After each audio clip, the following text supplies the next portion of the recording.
Viewers, welcome to my YouTube channel. आज आपण जात आहोत कोकणातील मार्लेश्वर टेम्पल पाहण्यासाठी। या मंदिराला कोकणातील हिडन जेम असं म्हणतात।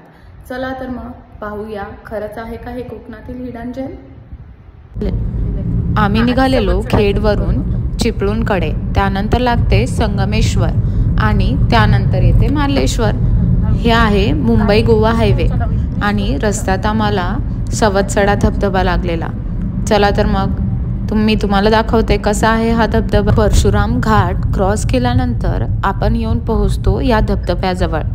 परशुराम घाटचा संपूर्ण व्हिडिओ जर तुम्हाला पाहिजे असेल तर कमेंट बॉक्समध्ये कमेंट करा। धबधब्याकडे जाताना असा वळणावळणाचा रस्ता आहे, तुम्ही पाहू शकता समोर धबधबा दिसत आहे।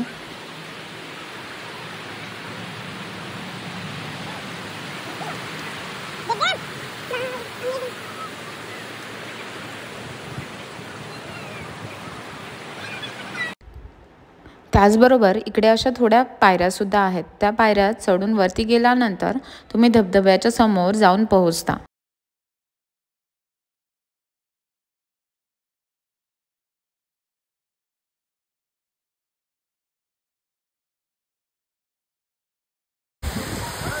हा आहे सवतसडा धबधबा, जो चिपळूणपासून फक्त 4 किलोमीटरच्या अंतरावरती आहे। जर तुम्ही कधी चिपळूणला आला तर या धबधब्याला नक्की भेट द्या। येथे आजूबाजूला कांदा भजी, मक्याचं कणीस, वडापावचे वेगवेगळे स्टॉल लावलेले आहेत। ज्यावेळेस तुम्ही या धबधब्याला याल त्यावेळेस या गोष्टींचा आस्वाद घ्यायला विसरू नका।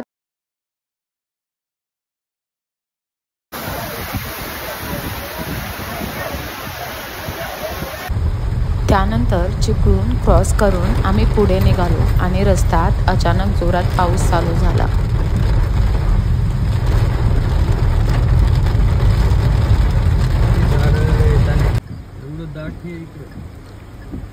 तुम्ही पाहू शकता पावसाळ्यामध्ये कोकण किती सुंदर दिसते। इकडे खूप जोरात पाऊस चालू होता आणि रस्त्यामध्ये अशी खूप सारी भाताची शेती होती। त्यांना पाहून आम्हाला एका शेतामध्ये जाण्याचा मोह आवरला नाही, त्यामुळे आम्ही या शेतामध्ये गेलो आणि तेथील काकांना रँडमली मी काही क्वेश्चन विचारत होते। हे ठेवलेलं असंच खूप छान दिसतंय ना, म्हणून व्हिडिओ घ्यायला आले। नाही, मी समजलो तुझं। हो,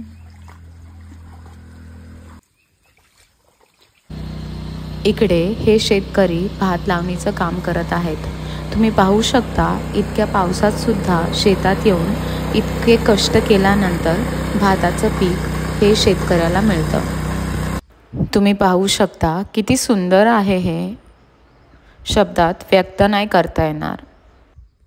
त्यानंतर आम्ही पुढे निघालो। तुम्ही पाहू शकता किती दाट जंगल आहे। पावसाच्या जरी झिमझिमताच कोकणातील रस्ते जणू हिरवाईने झाकले जातात। एका बाजूला सह्याद्रीचे धबधबे झरझर वाहतात तर दुसऱ्या बाजूला समुद्राच्या लाटा आवाज देतात। चिखलाचे छोटे रस्ते, नारळ फणसाच्या झाडांच्या सावल्या आणि पावसाच्या थेंबात भिजलेली गावे। पावसाळ्यातला हा प्रवास म्हणजे कोकणाची खरी जादू आहे। कोकण म्हणजे पृथ्वीवरचा स्वर्ग असं लोक म्हणतात, ते काही खोटे नाही। खरंच कोकण आहे स्वर्ग।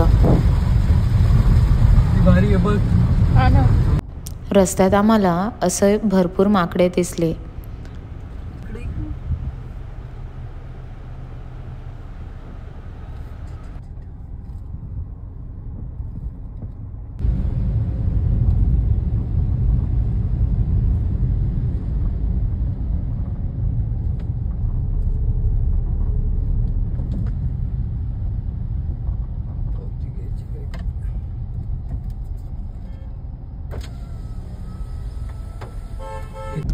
आता आम्ही येऊन पोहोचलो आहोत देवरुख संगमेश्वर रस्त्यावरती, जिथून मार्लेश्वर टेम्पल हे ऑलमोस्ट 4 किलोमीटरच्या अंतरावरती आहे। चला तर मग पुढचा प्रवास करूया। आता मंदिराची भव्य कमान दिसायला सुरुवात झाली आहे आणि ही आहे मंदिराची भव्य कमान, ज्याच्यामधून आम्ही आतमध्ये गेलो।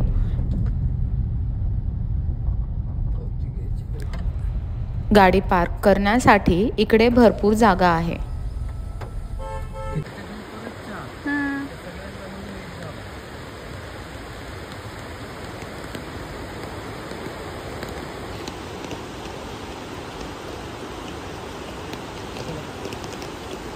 हा आहे मंदिराच्या खालचा परिसर आणि इकडे अचानक खूप जोरात पाऊस चालू झाला। हे आहे मंदिराचे दुसरे प्रवेशद्वार। आलो आहोत मार्लेश्वर टेम्पलच्या पायथ्याशी। इथून 20 मिनिट्स पायऱ्या चढून गेल्यानंतर आपण मंदिराजवळ जाऊन पोहोचू। इकडे खूप जोरात पाऊस चालू झाला आहे, तुम्ही बघू शकता व्हिडिओमध्ये। रस्त्यात असे 100हून अधिक धबधबे असतील, ज्याच्या समोर उभं राहून फोटो काढण्याचा मोह तुम्हाला आवरता येणार नाही।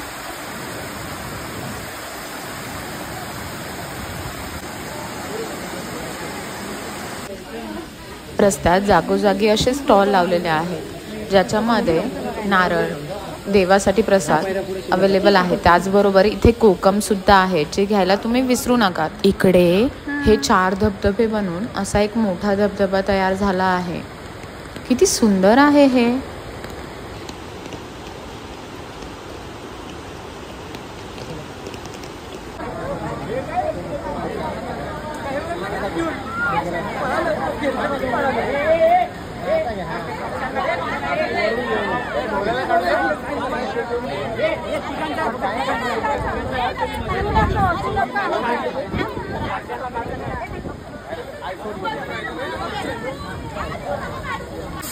आता आम्ही जवळजवळ मंदिराजवळ येऊन पोहोचलोच आहोत। तुम्ही बघू शकता मंदिराच्या चारी बाजूंनी धबधब्यांची लाईन लागलेली आहे। हे आहे मंदिराचे मेन गेट, जिथून आतमध्ये प्रवेश केल्यानंतर मंदिर येते। शेकडो पायऱ्या चढून वर गेलं की नजरेसमोर येतो तो हिरवाईचा नजारा आणि गुहेच्या आत शांतपणे विसावलेले शंकर बाप्पा। मंदिराभोवती सतत वाहणारा वारा, पावसाळ्यात डोंगरावर साचलेले ढग, यामुळे ही जागा भक्तीबरोबरच निसर्ग सौंदर्याचेही दैवत वाटते। मंदिराजवळच आहे हा मार्लेश्वर धबधबा। पावसाळ्यात हा धबधबा प्रचंड ताकदीने कोसळतो, त्याच्या तुषारांनी पूर्ण दरी न्हाऊन निघते। खाली उभं राहिलं की जणू आकाशातून दुग्धधारा कोसळत आहेत असा भास होतो। मार्लेश्वर फक्त दर्शनासाठी नाही, तर मन शांतीसाठी, निसर्गाच्या कुशीत काही क्षण रमण्यासाठी आणि श्रद्धा भक्तीचा अनुभव घ्यायला लोक दरवर्षी इथे येतात। पावसाळ्यातला हा प्रवास असो किंवा हिवाळ्यातली ट्रेकिंग सफर, मार्लेश्वर मंदिर आणि धबधबा हे कोकणचं खरं सौंदर्य आहे। आजच्या ब्लॉगसाठी इतकेच। भेटूया नवीन ब्लॉगमध्ये। धन्यवाद।